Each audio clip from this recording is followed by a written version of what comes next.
A beautiful island off the African coast would be a dream destination for holidaymakers.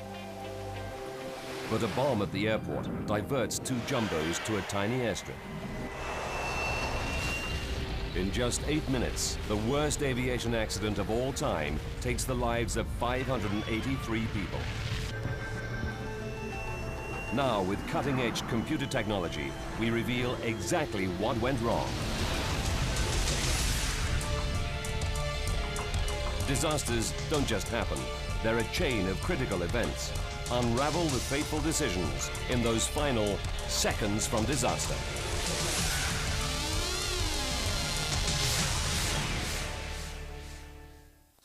Europe, the Canary Islands, Tenerife. Sunday, March the 27th, 1977. Los Rodeos is the island's sleepy airport in the hills. It's not used to heavy traffic and normally handles just a few small planes a day. But this is no ordinary day. 12 noon. After an overnight flight from Los Angeles, Pan Am's flight 1736 is just 2 hours away from the Canary Islands. Joan Jackson has been a flight attendant with Pan Am for 7 years. Everything seemed normal and fine. Sometimes you get passengers that you wish were on somebody else's flight, but these were all really wonderful people, and we enjoyed having them on our plane.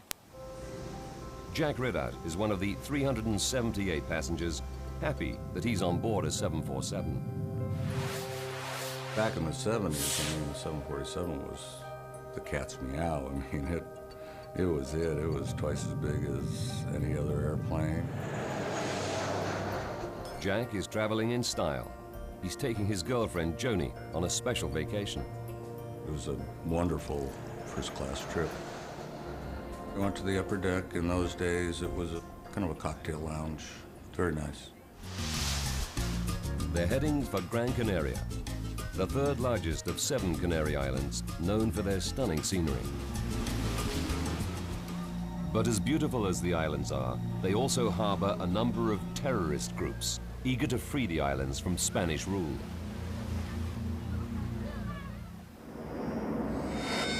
"12:30 p.m. Suddenly, Pan Am's captain, Victor Grubbs, receives an urgent message from air traffic control. A bomb has exploded at Gran Canaria Airport, where he's due to land. He must now head for Los Rodeos Airport on the nearby island of Tenerife. He then tells the passengers what's happened. I was concerned. I'm sure all of the passengers were. 1:38 p.m. Pan Am 747 is not the only plane diverted because of the bomb. Another jumbo, KLM flight 4805 from Amsterdam, is also diverted to Tenerife's Los Rodeos Airport. It touches down ahead of the Pan Am plane. 3 other diverted planes are already on the ground. Tenerife Airport is small. There's only one airstrip, and the air traffic controllers are not used to so many aircraft, let alone jumbo jets. And it's Sunday, so only 2 controllers are on duty. The passengers on the KLM plane set off towards the airport lounge to relax. 2:15. The Pan Am 747 touches down.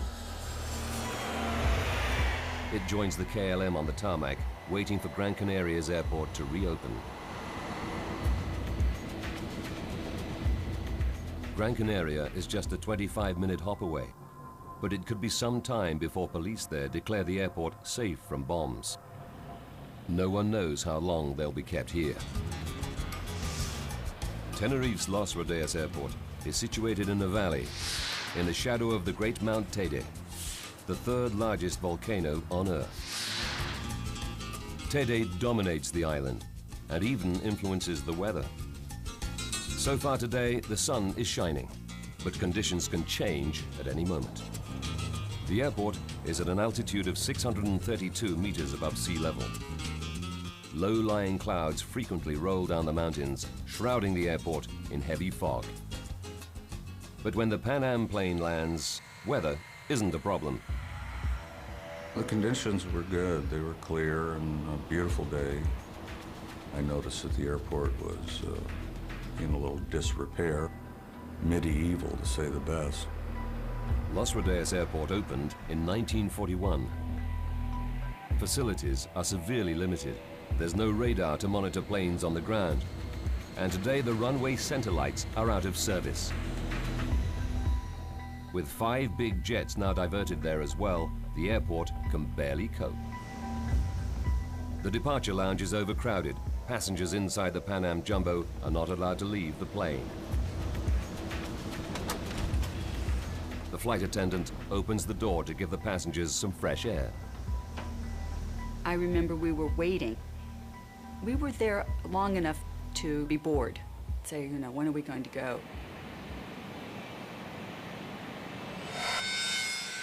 (2:30 p.m.) Police in Gran Canaria have cleared the bomb, and the passengers think they'll soon be able to get to their destination and start their vacations. But even though the Pan Am plane is ready to take off, it can't. The KLM Jumbo, ahead of it on the taxiway, is refueling. Filling the Jumbo with 55,000 liters of fuel will take 30 minutes. The Pan Am is forced to wait. The pilots were very eager to go. I think they would have preferred the KLM had not taken on the extra fuel, that we'd all just gone ahead and gone. But even after the KLM finishes refueling, there's still a delay. With no explanation, the Spanish authorities force the planes to sit on the tarmac for nearly 2 more hours. At 4:56 p.m., KLM's most senior pilot, Captain Jacob van Zanten, requests permission to taxi. 2 minutes later, air traffic control gives the go-ahead. On the Pan Am, Jack notices a change in the weather. The fog started rolling in, and it was quite unusual to me because it would completely consume the airport. It was the difference between night and day. The KLM 4805 taxis down the runway. There are 248 passengers and crew on board. The air traffic controllers instruct the pilots to proceed to the end of the airstrip, make a 180-degree turn, and wait for clearance to take off. Visibility is now down to 300 meters. None of the air traffic controllers can see the planes that they're directing. And there is no ground radar to help them. They are now totally reliant on communicating by radio. 5:02 p.m. The controllers give Pan Am permission to taxi onto the runway right behind the KLM. The Pan Am pilots are then told to turn off at the 3rd exit and wait. Conditions are getting worse by the second. Followed the KLM plane up on the tarmac, and you couldn't see the cement. You couldn't see anything. It was dark. 5:04. The KLM is completing its 180-degree turn and getting into position for takeoff.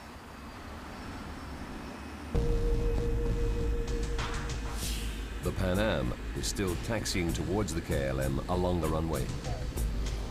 The pilot and co-pilot are trying to find the 3rd exit, but they're not familiar with the airport and can barely see out of their cockpit windows. I said, look at this fog, we're never going to take off because I can't even see the number 2 engine, which is the inboard engine. And I know we're not going. 5:05. The KLM is in position. After a delay of 3.5 hours, Captain Van Zanten is finally ready to leave. 5:06. Captain Van Zanten releases the brakes. The 747 starts heading down the runway towards the Pan Am, which is still on the airstrip, just 1,400 meters up ahead.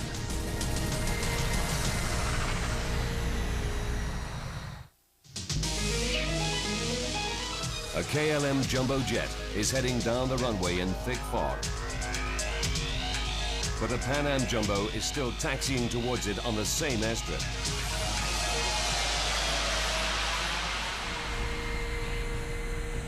Jack and Joni are in Pan Am's first class. Joni said, "Oh my God, you know, what would happen if he took off?" And I just casually said to her, "Well, don't worry about a thing. If he hits us head on, you'll never feel a thing." 5:06 and 18 seconds. The control tower tells the KLM crew to wait. Okay, stand by for takeoff. I've told you. But they don't. Instead, Captain Van Zanten accelerates the KLM jumbo down the runway. 5:06 and 45 seconds. The Pan Am co-pilot looks out of the window and is horrified by what he sees. The 300,000 kilogram KLM jumbo is heading straight towards him. The Pan Am has 394 passengers and crew on board. Their only chance is to get out of the way as quickly as possible. Pan Am's Captain Grubbs forces the engines to full throttle. He tries to move the 747 out of the way.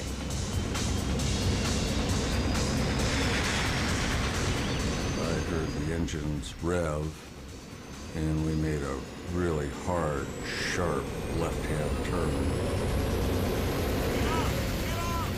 But it's too late. 5:06 and 50 seconds. The KLM smashes into the American jumbo at 290 kilometers per hour. Just a shattering noise. I felt like every molecule of air exploded. My only thought was, bombs, it's got to be bombs. And all you could see was the twisted metal parts. Then almost immediately the fire broke out. And I looked around and thought, how are we going to get out? We're trapped.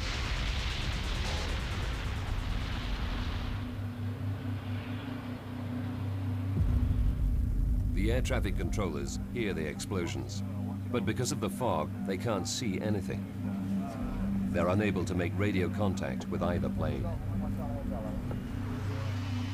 The KLM 747 has careered into the Pan Am, slicing off the upper deck. After the impact, the KLM crashes further down the runway. We heard tremendous grinding and exploding. I knew immediately that those poor people would not survive. The tower controllers sound the alarm.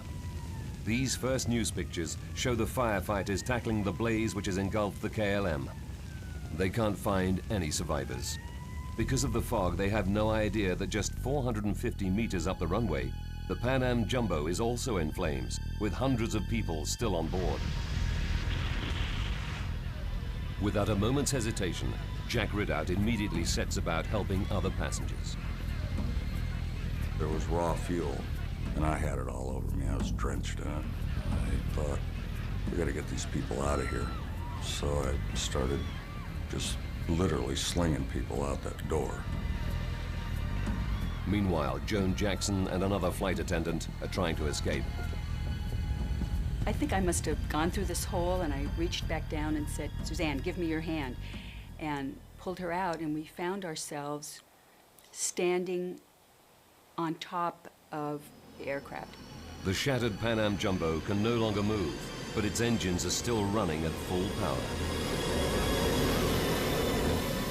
And I could hear the clanging of the metal in there, and they were starting to disintegrate and throw pieces of metal around.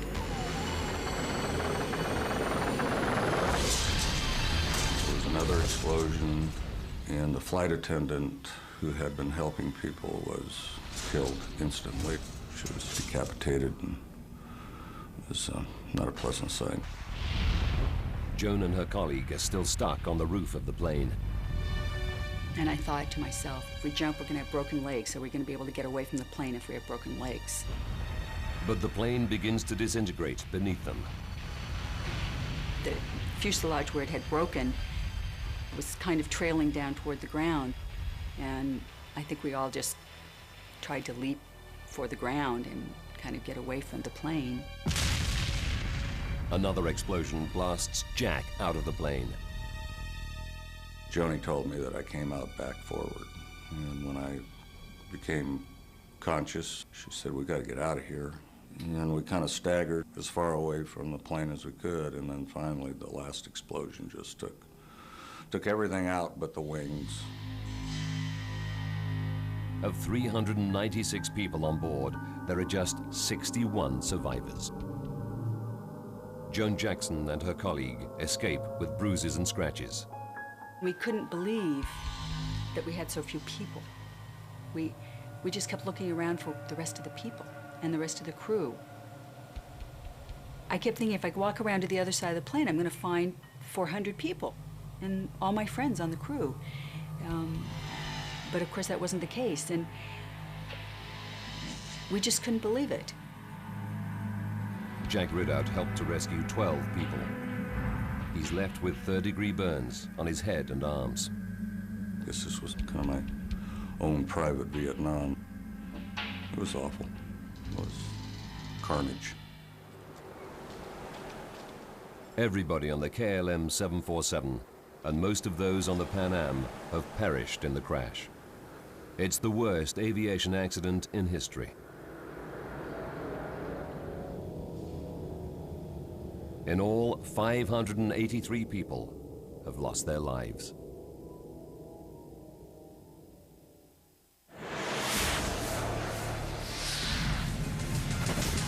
Around the world, people are shocked. The jumbo jet is the most advanced aircraft of its time, but it also carries twice as many passengers as any other commercial plane. And now, the burnt-out remains of two 747s lie scattered on the runway. It took just 8 minutes. Now we rewind the events of that fateful day and go deep into the investigation to reveal what really happened.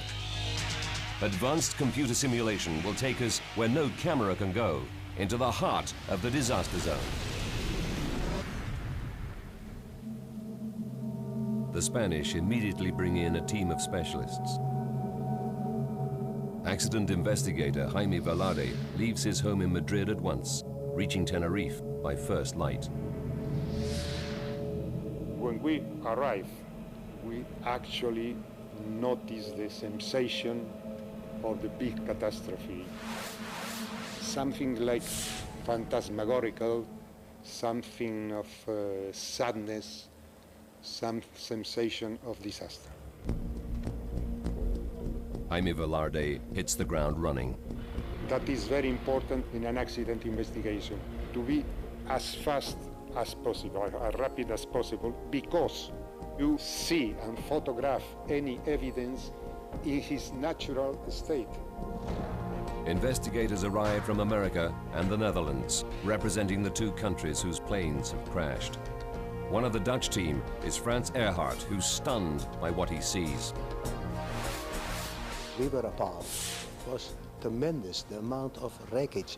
We had never seen that before. Also, I recall that there was a strange smell all around the airfield, which later on we realized that was the smell of burning flesh of all the victims. It was real horrible. This was the worst accident that I've ever seen. Investigators must answer many questions. Why was the Pan Am Jumbo still on the runway? Was there another bomb? Using their official data, we can piece together the deadly chain of events. In the beginning, I didn't suspect anything. That was not the moment of taking conclusions. The only important thing is the evidence, nothing else. The first task is to find the black boxes.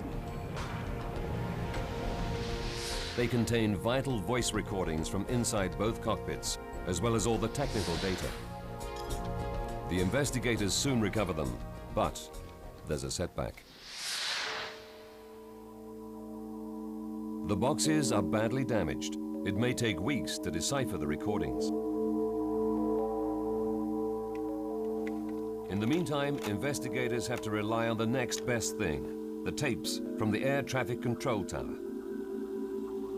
The tension was enormous because that was the first sign of who was the main reason for the accident.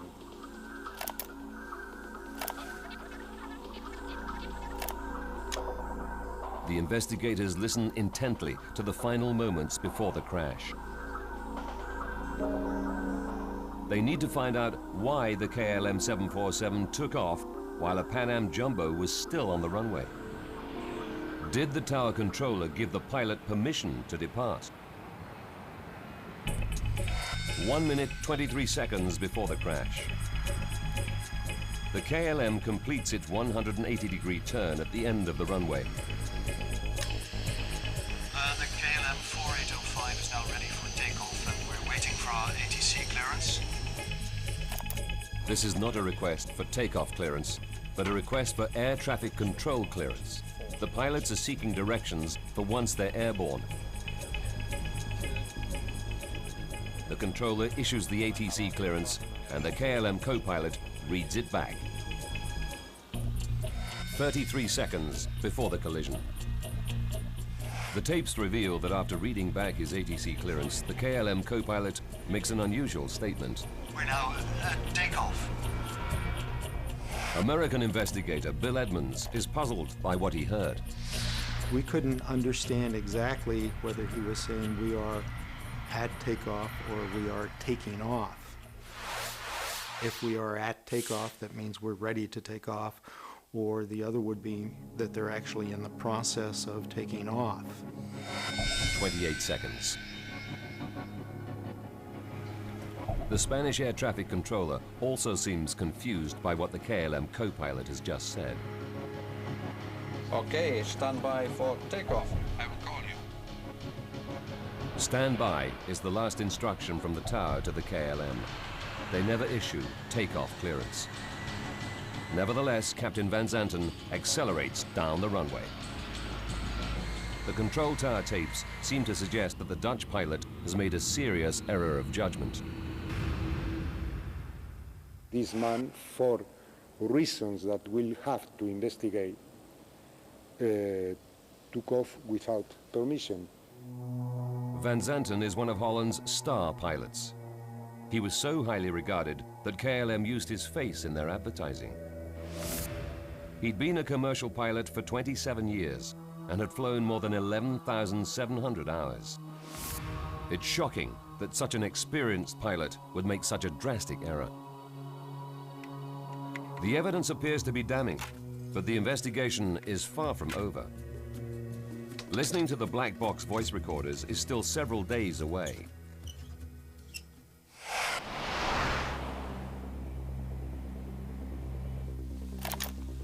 Meanwhile, the tower tapes reveal another startling fact. The Pan Am pilots had not followed their instructions either. 4 minutes before the crash, the control tower instructs the Pan Am to turn off the runway at the third exit.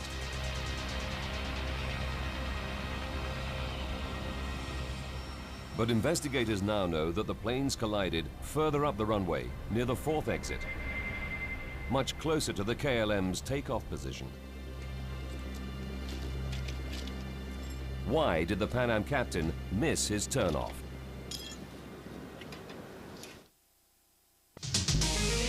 The worst air accident in history happened on the ground at Tenerife's Los Rodeos airport.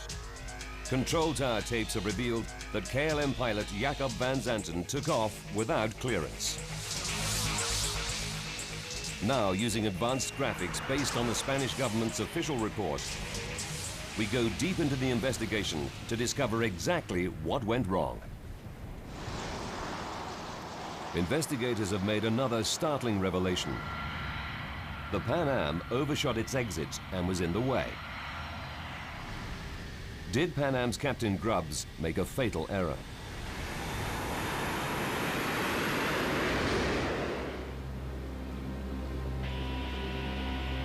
To find out, investigators first analyze the airport layout. Los Rodeos is a small airport with just one airstrip and a taxiway at the side. There are 4 access lanes between the taxiway and the runway. On the day of the crash, controllers at Tenerife have to handle extra planes because the airport at Gran Canaria is closed. They have no choice but to park them on the taxiway. To reach takeoff position, the planes all have to use the runway. Investigators now examine the exact position of the planes on the airstrip moments before the crash. 4 minutes and 46 seconds before impact. The Pan Am follows the KLM onto the runway. The Pan Am crew are using a small diagram to help them locate exit C3, but the exits are not clearly marked, and visibility is getting worse. As they taxi down the runway, they look out of the window to try to count the turnings as they go past them. First, C1, and then C2. The problem is the third exit, C3. There does seem to be some uncertainty on the part of the Pan Am crew as to what taxiway they're supposed to turn off on. However, the tower tapes clearly demonstrate the controller's instructions. Would you confirm that you want the Clipper 1736 to turn left at the third intersection? The third one, sir. 1, 2, 3, third one. 1 minute, 6 seconds to disaster. The Pan Am passes exit C3, continuing on the runway towards the KLM, which is preparing to take off. But exit C3 would have required the Jumbo to make a very difficult turn at an acute angle.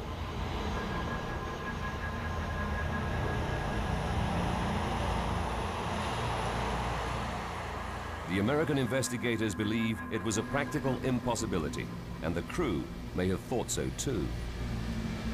The geometry that we drew out indicated that the Pan Am aircraft could not have made it. In my mind, had I been the captain of the airplane, I don't think I would have attempted a turn of that sort. But if the turn is so difficult, why did the controller ask the Pan Am to make it? Probably because he was not used to 747s. Other aircraft could have performed the maneuver very easily. But American investigators believe there's another reason why Captain Grubbs misses the C3 exit.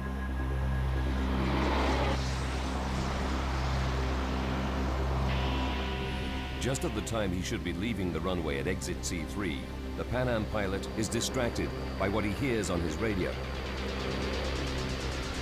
KLM 4805 is now ready for takeoff and we're waiting for our ATC clearance.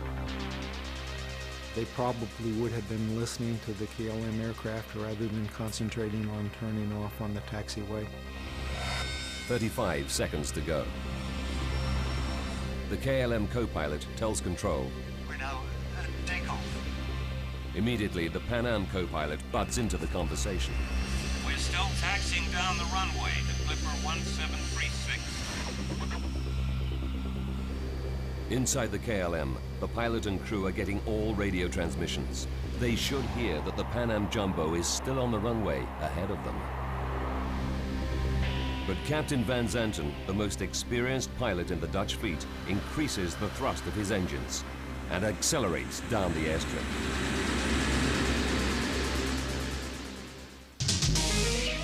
Investigators now know that none of the pilots on either plane followed the controller's instructions. To find out why, investigators have to dig deeper. It may boil down to the behavior of the two crews. Transcripts of the control tower tapes reveal a growing level of tension in the KLM cockpit. The captain did express or exhibit a definite hurry-up tendency. The KLM Jumbo has been waiting at Tenerife for almost 3.5 hours. Investigators later find out from radio conversations that Captain Van Zanten had expressed concern about going over the number of hours he's allowed to work.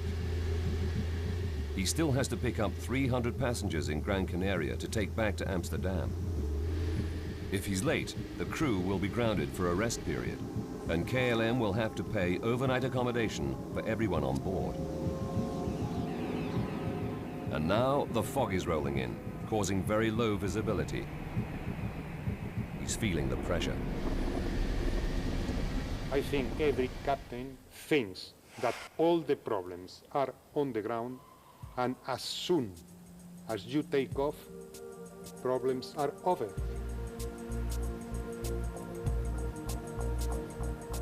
There you are in your kingdom, and you are the person who decides. In the mind of this captain, I think that happened exactly the same. The American Airline Pilots Association also looked into the psychological factors of the case. Star pilot Captain Van Zanten was KLM's senior instructor, and in the last 6 years had spent most of his time training other pilots. If an individual spends too much time in the training center and not enough time out on the line, then he becomes more used to the training environment.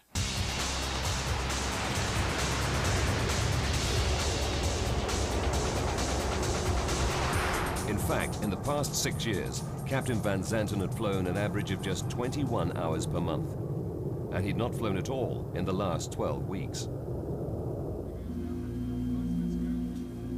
Bill Edmonds suggests that a phenomenon called training syndrome causes pilots to blur the distinction between the real world and the unreal world.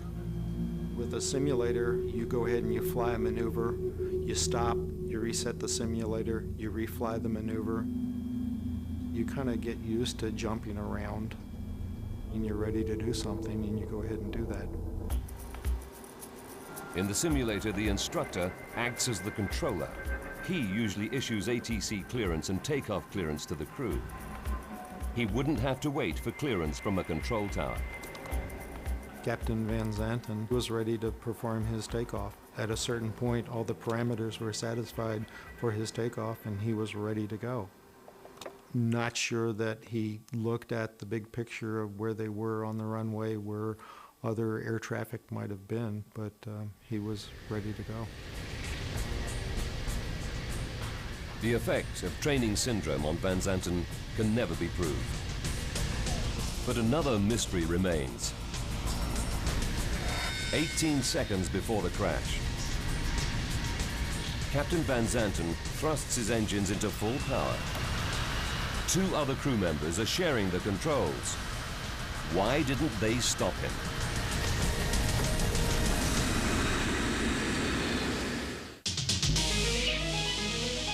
Control tower tapes have revealed that KLM's Captain Van Zanten took off without clearance. Investigators have also discovered that the Pan Am Jumbo missed its exit and was in the way. Now investigators are waiting for the evidence from the plane's damaged black boxes. They could reveal new clues. Each 747 has 2 black boxes: the flight data recorder and the cockpit voice recorder, which stores the final 30 minutes of all conversations inside the cockpit. Spanish investigator Jaime Velarde took the black boxes to Washington, where they were examined in the National Transportation Safety Board's special laboratory. It was very, very heavy investigation because you had to analyze practically every one of the recorded voices. So far, investigators have relied upon tapes from the control tower. But 2 weeks into the investigation, they can finally examine the tapes from the black boxes. It can take several days to listen to a half-hour cockpit voice recorder. And you try to identify who's speaking, what they're saying, and what other interactions may be going on. Only when investigators compare the black box tapes from the 2 planes with the recordings from the control tower do they get the full story. they make a dramatic discovery. In the KLM cockpit, the crew didn't hear certain directions that were clearly audible on the control tower tapes. Just when Captain Van Zanten most needed his radio communications, a loud squeal obliterated vital messages. Papa from 1736 report. Patrick Smith is a commercial pilot who studied many air disasters. Communicating to air traffic control the way we do is just so second nature. You don't think of it potentially being something that could break down and kill you. Here, a very simple technological problem lent a hand to this massive accident. The communication system in use at Los Rodeos in 1977 is still used all around the world today. Airplanes communicate with air traffic control using two-way VHF radios.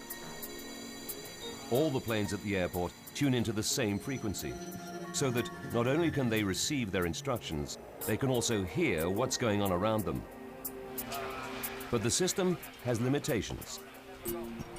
It's not the same as speaking over the telephone where two people can talk at a time. The best way to picture it is if anybody's ever used a walkie-talkie, you click and you speak. Only one person can speak on that frequency at a time. Everyone must wait their turn. A problem occurs when two or more people try to use the frequency at the same time. It causes a loud, noisy squeal, known as a heterodyne. Hearing a heterodyne on an open frequency is 999 times out of 1,000. It's an innocuous phenomenon. But the accident at Tenerife was that 1 in 1,000, where the heterodyne was not harmless. 67 seconds before impact.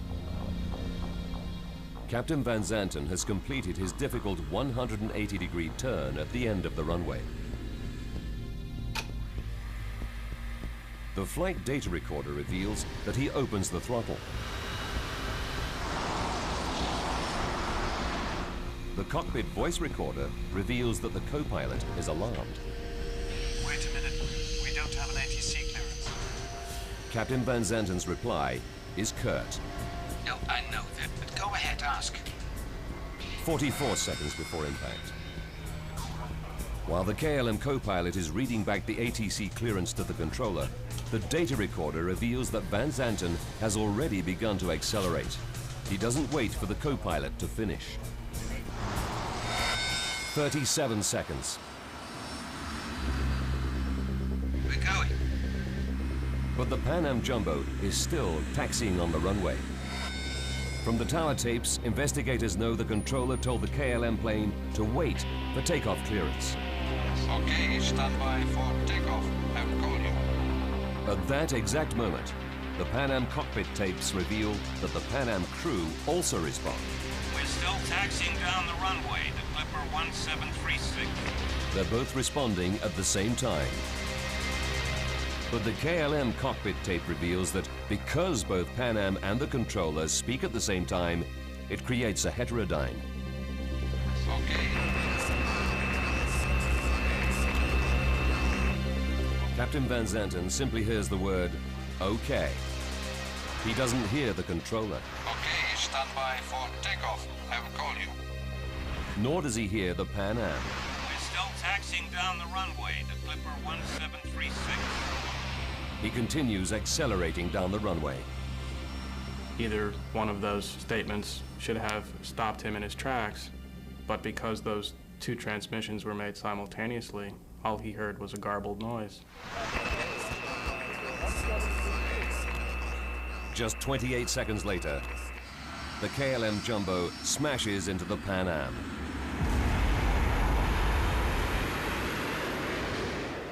The Dutch investigator feels that this discovery has cleared Van Zanten of any blame.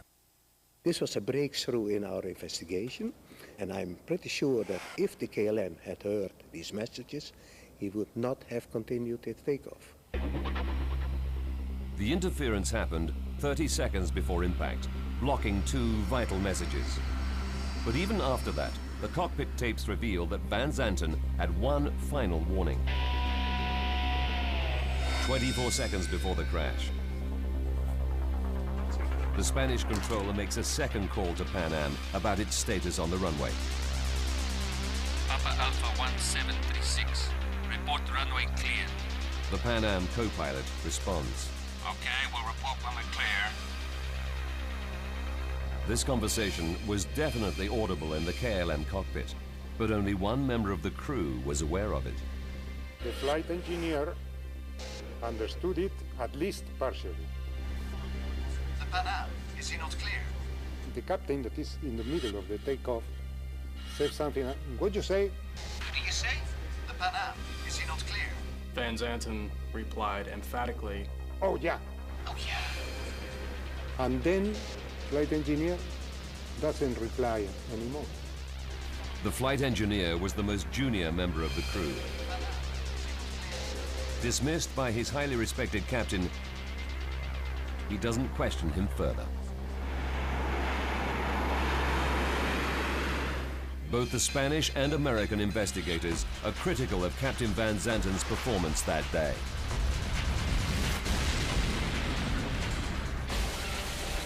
But the final analysis shows that fate was against him.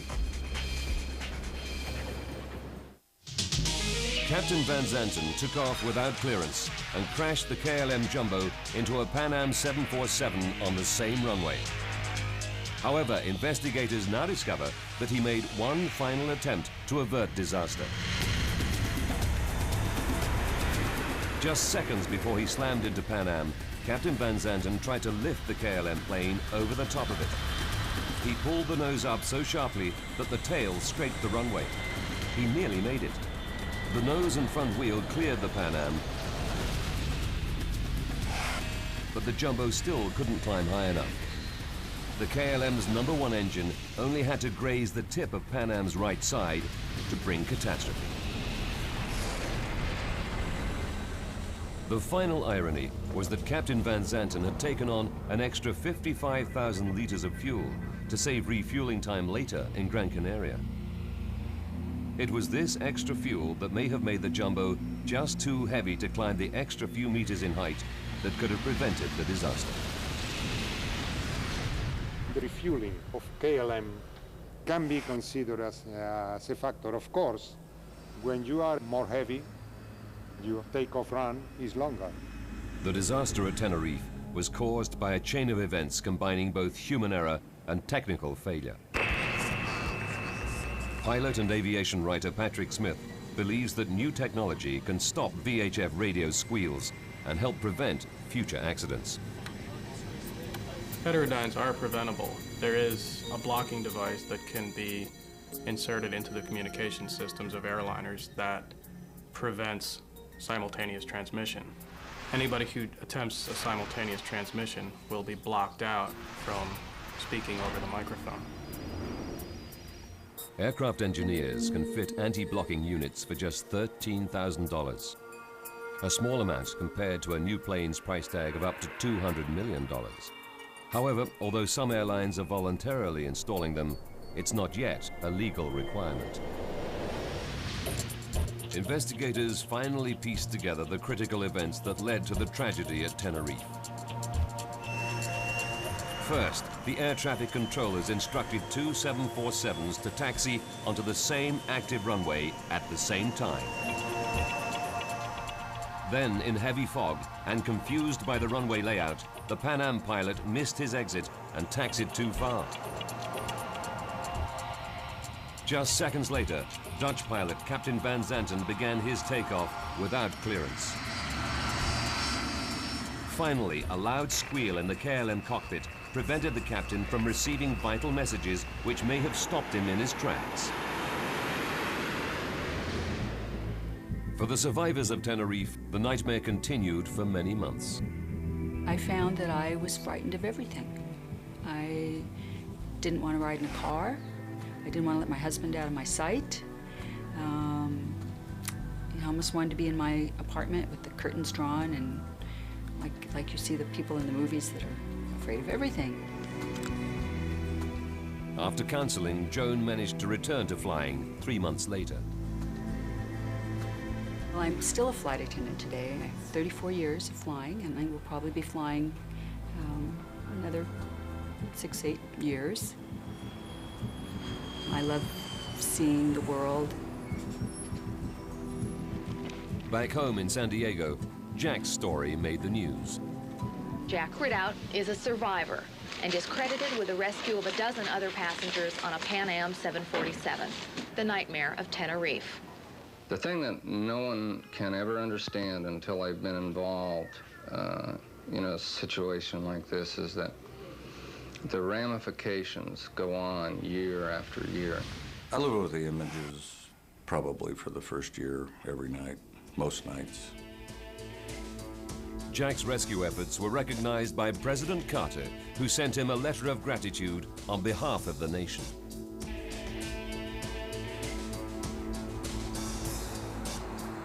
A new airport in the south of Tenerife now handles the majority of the island's visitors. Built at sea level, it rarely suffers from fog. Tenerife's old airport remains open, and the authorities have installed a ground radar system. Since the accident, the airstrip has been used mainly for regional flights between the islands.